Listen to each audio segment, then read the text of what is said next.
Audio Jungle. Hello साथियों, नमस्कार। REET 2025 level 2 सामाजिक अध्ययन संपूर्ण कोर्स पर आधारित वन लाइनर क्वेश्चन हम यहाँ पर देखने वाले हैं। कुल 60 क्वेश्चन होंगे दोस्तों, और सभी क्वेश्चन विस्तृत रूप में देखेंगे यहाँ पर।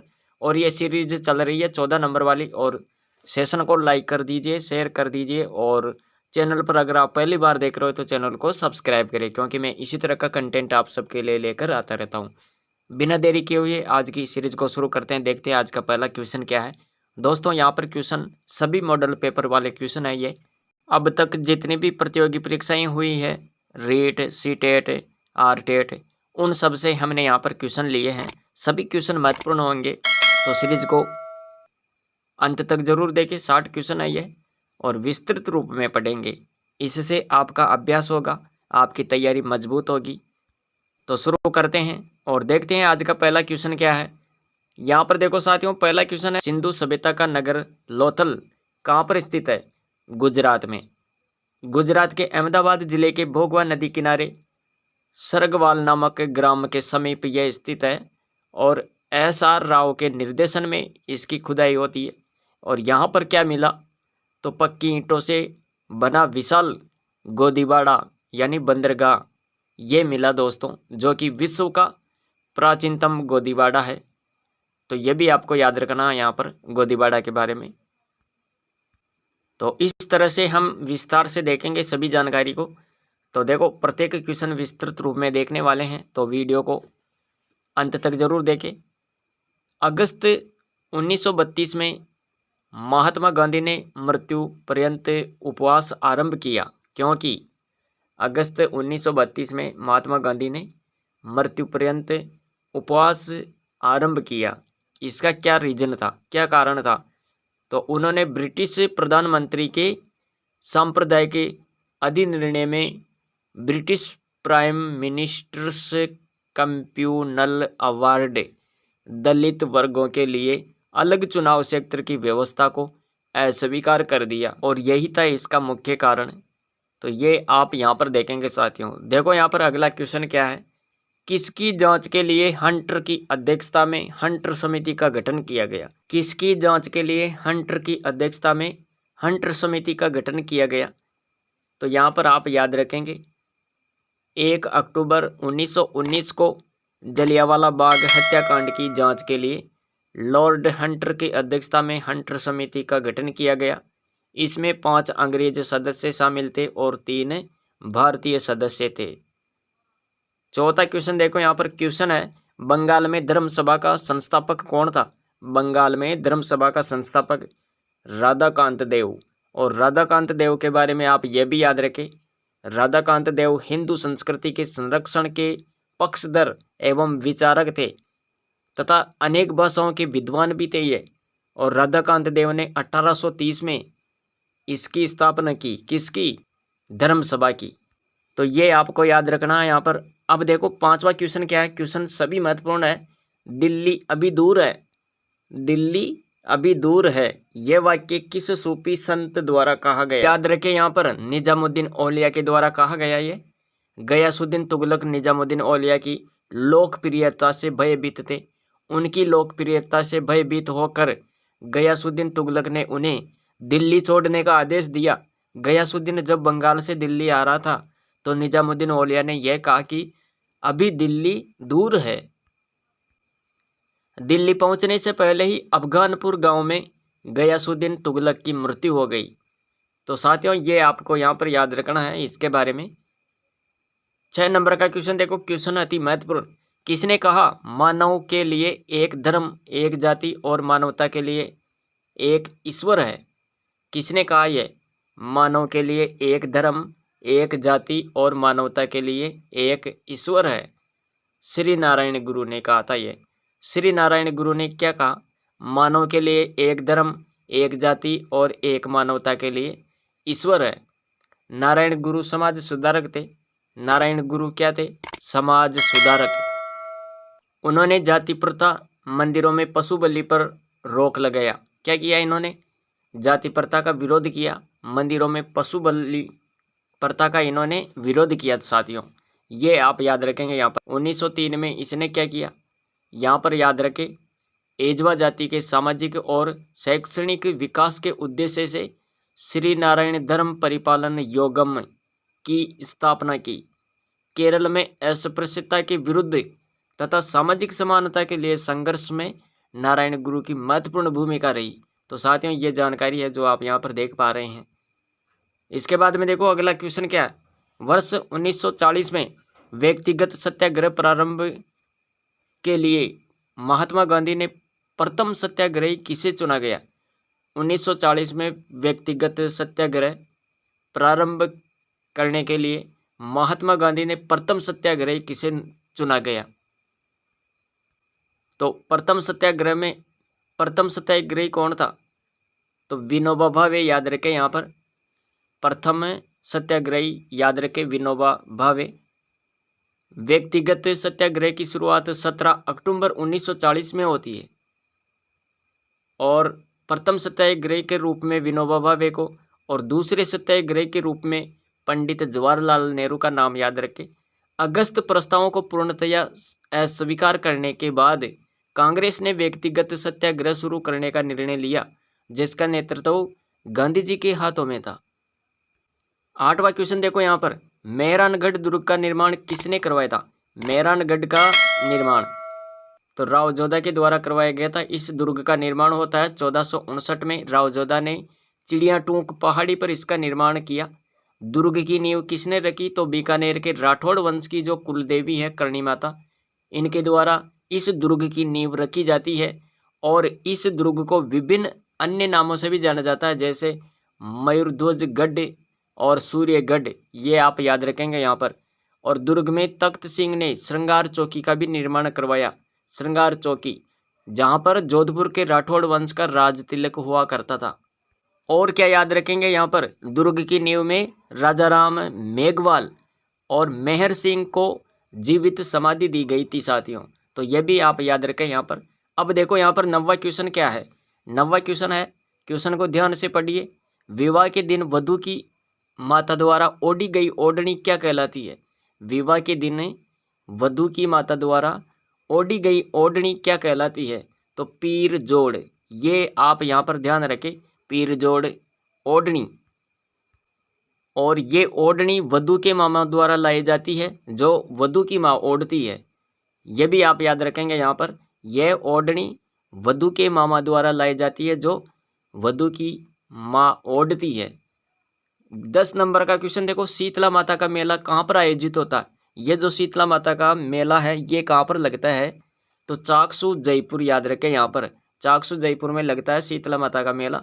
कब लगता है गुरुजी। तो इसके बारे में भी आप याद रखें, प्रतिवर्ष चैत्र कृष्ण अष्टमी के दिन। और माता का पुजारी कौन होता है। तो कुमार जाति का व्यक्ति होता है माता का पुजारी। सवारी किसकी करती है ये। तो दोस्तों याद रखें, यहाँ पर इसकी सवारी है गधा। शीतला माता की सवारी क्या है, अरे गधा है, ये आपको याद रखना है यहाँ पर। और मंदिर कहाँ पर स्थित है, सील की डूंगरी, चाकसू जयपुर।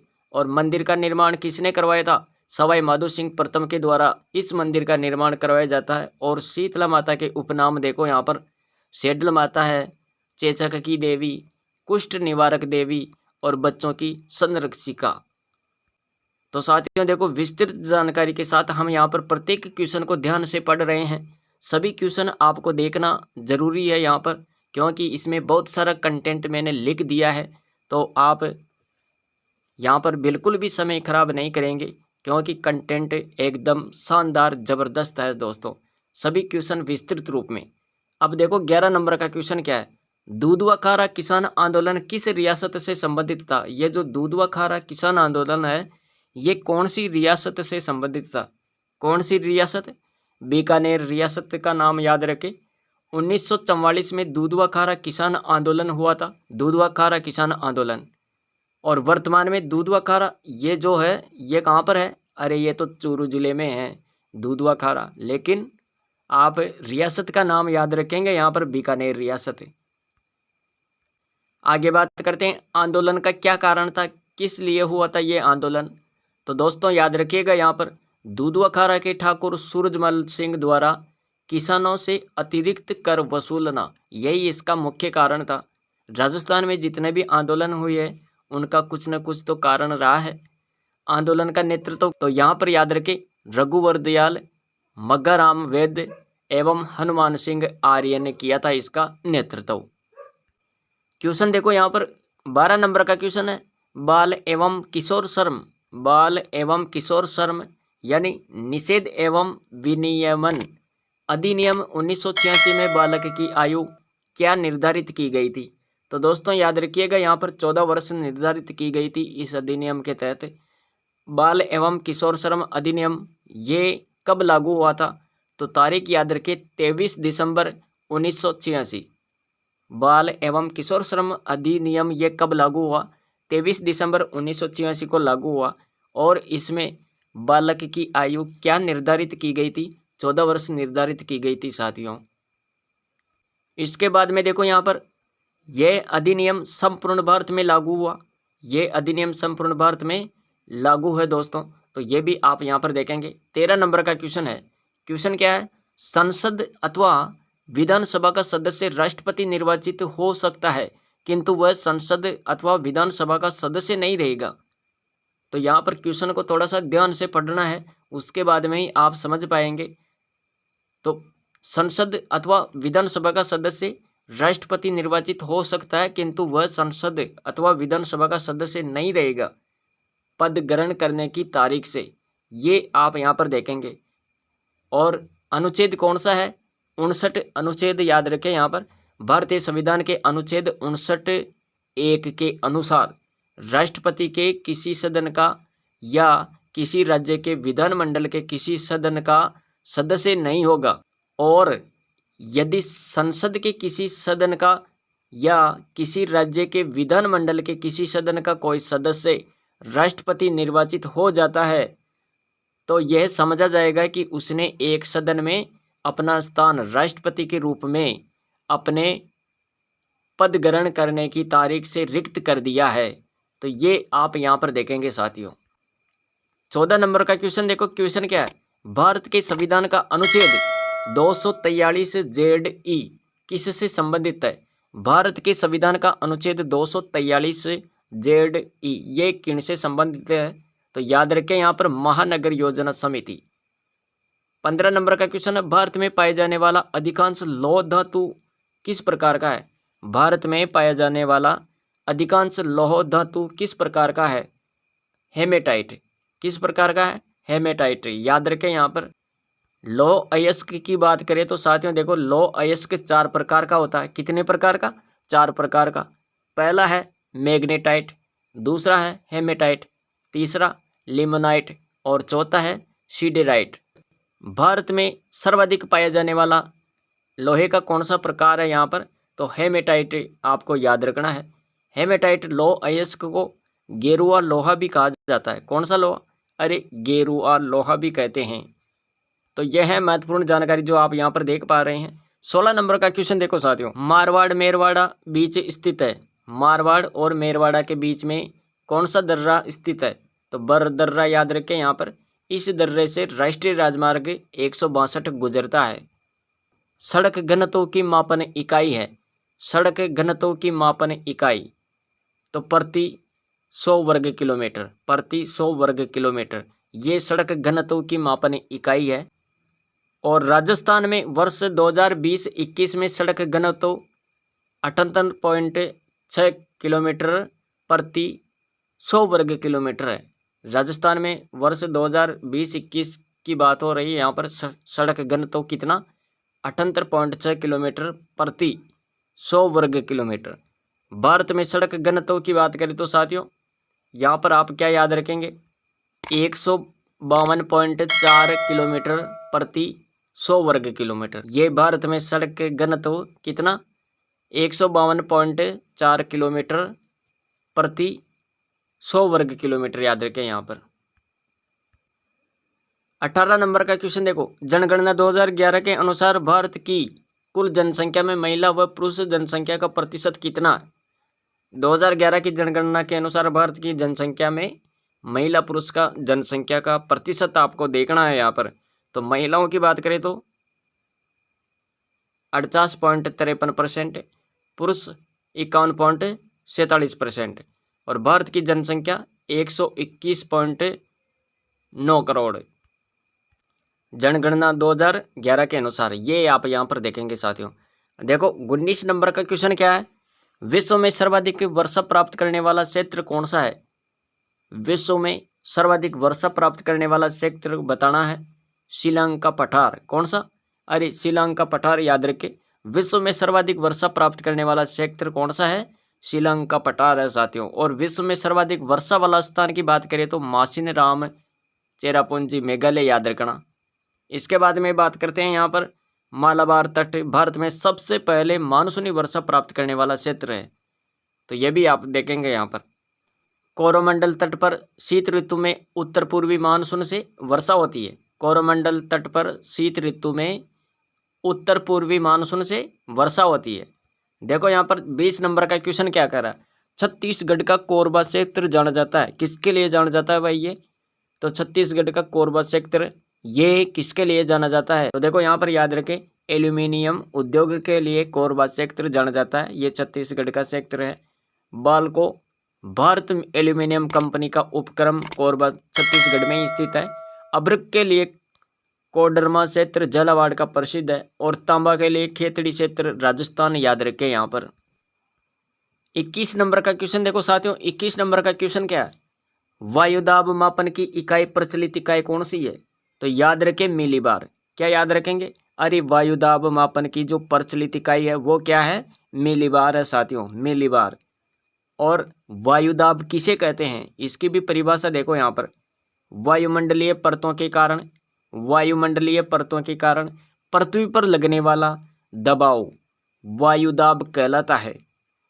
और वायुदाब मापन की अंतर्राष्ट्रीय इकाई की बात करें, मात्रक की बात करें तो साथियों पास्कल याद रखें।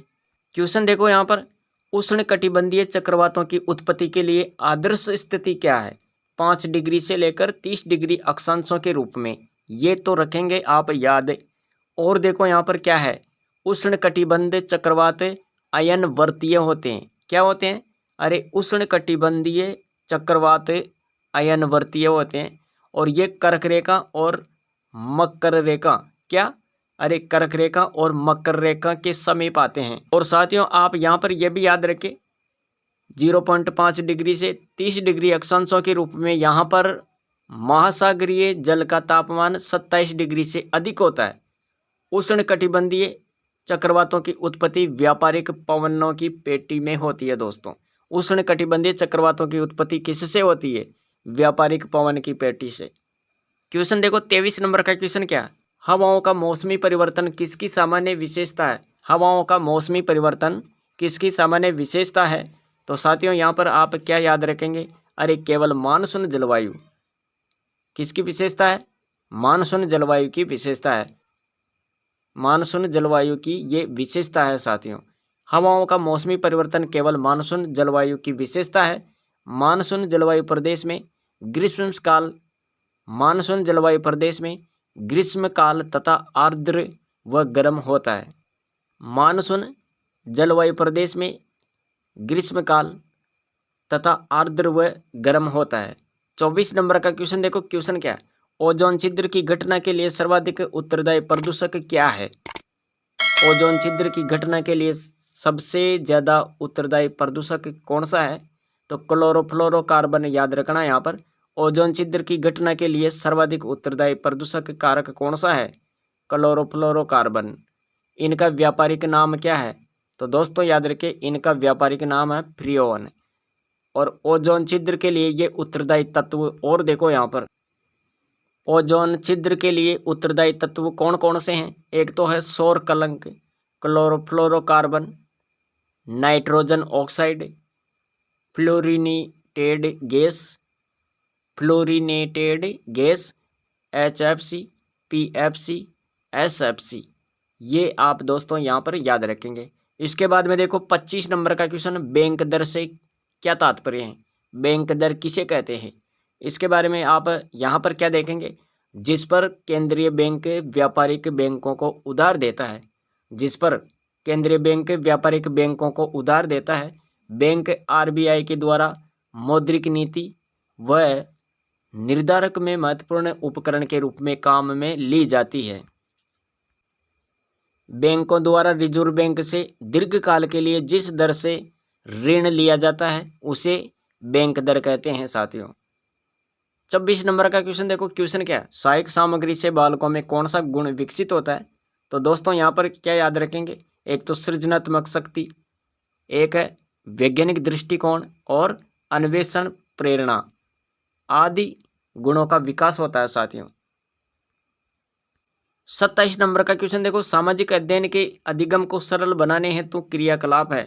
सामाजिक अध्ययन के अधिगम को सरल बनाने के लिए कौन से क्रियाकलाप है यहाँ पर। तो देखो, एक तो अभिप्रेरित करना, उद्देश्यों का निर्धारण, शिक्षार्थी के अनुभवों का उपयोग करना, ये सब सामाजिक अध्ययन के अधिगम को सरल बनाने के क्रियाकलाप है जो आप यहाँ पर देख पा रहे हैं। 28 नंबर का क्वेश्चन देखो, सामाजिक अध्ययन विषय को रोचक व सरल व सुगम्य शिक्षण हेतु सर्वाधिक महत्वपूर्ण क्या है। तो सहायक सामग्री महत्वपूर्ण है। सहायक सामग्री याद रखें। प्रिंटिंग मशीन का आविष्कार किसने किया था। प्रिंटिंग मशीन का आविष्कार सर्वप्रथम किसने किया था। तो दोस्तों यहाँ पर एक नाम याद रखना है आपको, गुटेनबर्ग का। अरे गुटेनबर्ग का नाम याद रखें। और 1438 में जर्मन आविष्कारक गुटेनबर्ग ने प्रिंटिंग मशीन का आविष्कार किया था। रेने ग्राफिन ने फोटोस्टेट तकनीक का विकास किया था। रेने ग्राफिन, इसने क्या किया था, फोटोस्टेट तकनीक का विकास किया। 30 नंबर का क्वेश्चन है, एक आदर्श अध्यापक में पाया जाने वाला गुण क्या है। एक आदर्श अध्यापक के अंदर कौन सा गुण पाया जाता है, क्या गुण होना चाहिए। तो लोकतंत्रात्मक दृष्टिकोण और विषय वस्तु पर अधिकार और बाल मनोविज्ञान का ज्ञान, ये आप यहाँ पर याद रखेंगे। एक आदर्श अध्यापक में पाए जाने वाले गुण कौन कौन से हो सकते हैं, लोकतंत्रात्मक दृष्टिकोण, विषय वस्तु पर अधिकार, बाल मनोविज्ञान का ज्ञान, ये सब उसके अंदर होना चाहिए। कक्ष में शिक्षक प्रयासरत रहता है। कक्ष में शिक्षक प्रयास करता है, किसका प्रयास करता है, छात्रों को अनुभव प्रदान करने में, छात्रों को सहायक अधिगम वातावरण देने का, छात्रों को चिंतन का अवसर देने का, ये सब प्रयास शिक्षक करता है साथियों कक्ष में। 32 नंबर का क्वेश्चन देखो, नालियों की व्यवस्था सिंधु नगरों की विशेषता रही, परंतु किस नगर में नालियों के साक्ष्य प्राप्त नहीं हुए। तो वह स्थान है बनवाली। बनवाली स्थल याद रखें, और ये हरियाणा के हिसार जिले में पड़ता है। उत्खनन वर्ष 1973-74 में किया गया। RS बिष्ट द्वारा इसका उत्खनन कार्य किया जाता है। 1940 के अगस्त प्रस्ताव में क्या प्रस्ताव रखा गया। 1940 के अगस्त प्रस्ताव में कौन सा प्रस्ताव रखा गया। तो डोमिनियन स्वायत्तता को याद रखें, यहाँ पर डोमिनियन स्वायत्तता का ये प्रस्ताव रखा गया 1940 के अगस्त प्रस्ताव में।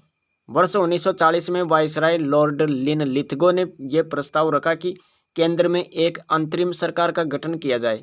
क्या किया जाए, केंद्र में एक अंतरिम सरकार का गठन किया जाए। कांग्रेस के रामगढ़ अधिवेशन में अगस्त प्रस्ताव पास किया गया था, और युद्ध के बाद एक संविधान निर्मात्री सभा का गठन किया जाएगा। तो ये था मुख्य प्रस्ताव जो आप यहाँ पर पढ़ पा रहे हैं। तो वह था पंजाब। कौन सा स्टेट था, अरे पंजाब था दोस्तों, ये देसी रियासत पंजाब। और ये सिद्धांत लॉर्ड डलहौजी द्वारा प्रतिपादित किया गया। भारत में लॉर्ड डलहौजी ने डाक तार विभाग की भी स्थापना की थी, और 1853 में प्रथम रेलगाड़ी इनके समय चलाई गई। वेबगद्य सिद्धांत के तहत सतारा, संबलपुर, जैतपुर, बघाट, झांसी को अधिकृत किया गया। 35 नंबर का क्वेश्चन देखो, अवध को किस आधार पर ब्रिटिश क्षेत्र में मिलाया गया। कुशासन के आरोप द्वारा। वेबगद्य सिद्धांत के द्वारा लॉर्ड डलहौजी ने भारतीय रियासतों को ब्रिटिश क्षेत्र में मिलाया गया। अवध एकमात्र ऐसी रियासत थी जिसका अधिग्रहण कुशासन का आरोप लगाकर 1856 में किया गया, और उस समय अवध का शासक वाजिद अली शाह था। क्वेश्चन देखो 36 नंबर का क्वेश्चन, क्या त्रिपिटक क्या है। त्रिपिटक क्या है, तो ये एक धर्म ग्रंथ है। त्रिपिटक बौद्ध ग्रंथों में सर्वाधिक महत्वपूर्ण है ये, और बुद्ध की मृत्यु के बाद उनकी शिक्षाओं को संकलित कर 3 भागों में बांटा गया, जिन्हें त्रिपिटक कहते हैं। और ये त्रिपिटक कौन कौन से हैं? एक तो है सुत्त पिटक, दूसरा विनय पिटक और तीसरा अभिधम्म पिटक। 37 नंबर का क्वेश्चन देखो, क्वेश्चन क्या है? 36 नंबर का क्वेश्चन है साथियों, आयुर्वेद के प्रसिद्ध ग्रंथ अष्टांग हृदय की रचना किसके द्वारा की गई थी? वाग्भट के द्वारा की गई थी साथियों। शाहजहां के पुत्र दारा शिकोह किस सूफी सिलसिले का अनुयायी था? शाहजहां का पुत्र दारा शिकोह किस सूफी सिलसिले का अनुयायी था? कादिरी। कादिरी सिलसिला याद रखें यहाँ पर। इसके बाद में देखो, कादिरी सिलसिले की भारत में शुरुआत हुई थी 15वीं शताब्दी में। सैयद नासिरुद्दीन मोहम्मद जिलानी ने उच्च सिंध में इनकी शुरुआत की। शेख मीर मोहम्मद मियां मीर इस सिलसिले के भारत के सबसे प्रसिद्ध संत थे। दारा शिकोह भी कादिरी सिलसिले के अनुयायी थे। तो ये महत्वपूर्ण जानकारी है जो आप यहाँ पर देख पा रहे हैं। 39 नंबर का क्वेश्चन देखो, सती प्रथा को प्रतिबंधित कब किया गया? सती प्रथा को प्रतिबंधित कब किया गया? 1829 में किया गया साथियों। कब किया? अरे 1829 में सती प्रथा को प्रतिबंधित कर दिया गया। लॉर्ड विलियम बेंटिंक के समय में 1829 में सती प्रथा को प्रतिबंधित कर दिया गया। प्रारंभ में इसे बंगाल में लागू किया गया। इस अधिनियम को पारित कराने में राजा राम मोहन राय की महत्वपूर्ण भूमिका रही। तो साथियों ये आप याद रखेंगे। यहाँ पर 40 नंबर का क्वेश्चन देखो, क्वेश्चन क्या है? सत्य शोधक समाज के संस्थापक कौन थे? सत्य शोधक समाज के संस्थापक ज्योतिबा फुले। 1873 में ज्योतिबा फुले ने महाराष्ट्र में सत्य शोधक समाज की स्थापना की 1873 में। और ज्योतिबा फुले ने गुलामगिरी सार्वजनिक सत्य धर्म पुस्तक, सत्य शोधक समाज जैसी पुस्तकों की भी इन्होंने रचना की साथियों। ज्योतिबा फुले ने बुद्ध और कबीर के क्रांतिकारी विचारों को समन्वित किया। ज्योतिबा फुले ने बुद्ध और कबीर के विचारों को, क्रांतिकारी विचारों को समन्वित किया। 41 नंबर का क्वेश्चन देखो, यहाँ पर क्वेश्चन क्या है? 1857 की क्रांति के समय लखनऊ का नेतृत्व किसने किया था? 1857 की क्रांति के दौरान लखनऊ का नेतृत्व करने वाले व्यक्ति कौन थे? बेगम हजरत महल। 42 नंबर का क्वेश्चन देखो, वालर नृत्य किस जनजाति का प्रसिद्ध लोक नृत्य है? वालर नृत्य कौन सी जनजाति का ये लोक नृत्य है? तो गरासिया जनजाति याद रखें यहाँ पर। और इस नृत्य में स्त्री पुरुष दोनों भाग लेते हैं और यह नृत्य बिना वाद्य यंत्र के धीमी गति से होता है। 43 नंबर का क्वेश्चन है, प्रसिद्ध पर्यटन स्थल सुनहरी कोठी कहाँ पर स्थित है? सुनहरी कोठी ये तो है टोंक में। कहाँ पर है? टोंक में है साथियों, टोंक। सुनहरी कोठी का निर्माण किसने करवाया था? 1824 में नवाब अमीर खां के द्वारा इसका निर्माण प्रारंभ करवाया गया। लेकिन इसे पूर्ण किसने करवाया था? इसका निर्माण पूर्ण हुआ था किसके नेतृत्व में? अरे किसने करवाया था इसका निर्माण पूरा? तो याद रखें यहाँ पर 1834 में टोंक के नवाब वजीरुद्दौला खां ने पूर्ण करवाया था। इब्राहिम खां ने क्या किया था फिर? इब्राहिम खां के बारे में आपको याद रखना है। सुनहरी कोठी की नक्काशी और चित्रकारी का कार्य इन्होंने किया था साथियों। और यहाँ पर आपको यह महत्वपूर्ण लाइन याद रखनी है, नवाब इब्राहिम खां को ही वास्तविक निर्माता माना जाता है। इस सुनहरी कोठी का वास्तविक निर्माता किसको माना जाता है? इब्राहिम खां को। इब्राहिम खां का नाम याद रखें यहाँ पर। क्वेश्चन है 44 नंबर का, महेंद्र और मोमल की प्रेम कथा पर आधारित चित्रशैली कौन सी है? महेंद्र और मोमल। तो जैसलमेर चित्रशैली याद रखना यहाँ पर। जैसलमेर चित्रशैली का जो प्रसिद्ध चित्र था वो क्या था? मोमल। और इस चित्रशैली का प्रधान रंग कौन सा था? अरे गुलाबी रंग था साथियों। और ये राज्य की एकमात्र स्वतंत्र चित्रशैली है साथियों। स्वतंत्र चित्रशैली है जिस पर किसी अन्य शैली का प्रभाव नहीं पड़ता। तो ये महत्वपूर्ण जानकारी है जो आप यहाँ पर याद रखेंगे। 45 नंबर का क्वेश्चन देखो, जोधपुर लीजियन टुकड़ी किस सैनिक छावनी से संबंधित थी? जोधपुर लीजियन टुकड़ी किस सैनिक छावनी से संबंधित थी? एरिनपुरा। किस छावनी से यह संबंधित थी? अरे एरिनपुरा छावनी याद रखे। जोधपुर लीजियन टुकड़ी की स्थापना होती है 1835 में ईस्ट इंडिया कंपनी के द्वारा। और इस टुकड़ी में मारवाड़ राज्य के सैनिक थे। इस टुकड़ी में मारवाड़ राज्य के सैनिक थे और इस टुकड़ी को एरिनपुरा छावनी में रखा गया था। इस टुकड़ी के सैनिकों को पूर्विया सैनिक भी कहा जाता है। क्वेश्चन देखो 46 नंबर का क्वेश्चन क्या है? राजस्थान राज्य बाल अधिकार संरक्षण आयोग निकाय है। राजस्थान राज्य बाल अधिकार संरक्षण आयोग निकाय वैधानिक कौन सी निकाय है? ये वैधानिक है साथियों। और इसका गठन किया गया 23 फरवरी 2010 में। आयोग के अध्यक्ष और सदस्यों का कार्यकाल 3 वर्ष या फिर अवधि 60 वर्ष की आयु तक होता है। आयोग में एक अध्यक्ष और 6 सदस्य जिनमें 2 महिला होना आवश्यक है की नियुक्ति का प्रावधान किया गया। 47 नंबर का क्वेश्चन देखो, लैंगिक अपराधों से बालकों का संरक्षण अधिनियम 2012 की धारा 2 में दी गई बालक की परिभाषा में आयु निर्धारित है 18 वर्ष से कम। और लैंगिक अपराधों से बालकों का संरक्षण अधिनियम 2012 देश में 14 नवंबर 2012 को लागू किया गया और इसके अंतर्गत 46 धाराएं जोड़ी गई। कितनी धाराएं? 46 धाराएं। और उद्देश्य क्या था इनका? बालक बालिकाओं के विरुद्ध लैंगिक हमला, लैंगिक उत्पीड़न, अश्लील साहित्य के अपराधों से संरक्षण और ऐसे अपराधों के विचारण करने के लिए विशेष न्यायालयों की स्थापना करना। तो ये आप यहाँ पर याद रखेंगे। साथ किस दिशा में राजस्थान में वर्षा की मात्रा में वृद्धि होती है? किस दिशा में राजस्थान में वर्षा की मात्रा में वृद्धि होती है? तो उत्तर पश्चिम से दक्षिण पूर्व, उत्तर पश्चिम से दक्षिण पूर्व याद रखें। और सर्वाधिक वर्षा की बात करें तो वह जिला कौन सा है? झालावाड़। न्यूनतम वर्षा की बात करें तो जिला कौन सा है? जैसलमेर। इसके बाद में देखो 49 नंबर का क्वेश्चन है, राज्य में सर्वाधिक और न्यूनतम कृषि भूमि वाले जिले कौन से हैं? राज्य में सर्वाधिक और न्यूनतम कृषि भूमि वाले जिले, तो सर्वाधिक की बात करें तो बाड़मेर, न्यूनतम की बात करें तो राजसमंद आ जाएगा। राजस्थान में सर्वाधिक कृषि भूमि वाला जिला तो है बाड़मेर और राज्य में न्यूनतम कृषि भूमि वाला जिला कौन सा है? राजसमंद। सर्वाधिक प्रतिभूमि की बात करें तो सर्वाधिक प्रतिभूमि नागौर और जोधपुर। सर्वाधिक सिंचित कृषि क्षेत्र की बात करें तो श्री गंगानगर और बाड़मेर। और सर्वाधिक व्यर्थ या बंजर भूमि की बात करें तो साथियों याद रखें यहाँ पर जैसलमेर और बाड़मेर। 50 नंबर का क्वेश्चन देखो, और क्वेश्चन क्या है? केंद्रीय शुष्क क्षेत्र अनुसंधान संस्थान की स्थापना कब की गई? काजरी की स्थापना कब की गई? ये आप यहाँ पर देखें तो 1959 में की गई थी इनकी स्थापना। काजरी की स्थापना कब की गई? तो काजरी की स्थापना 1959 में की गई।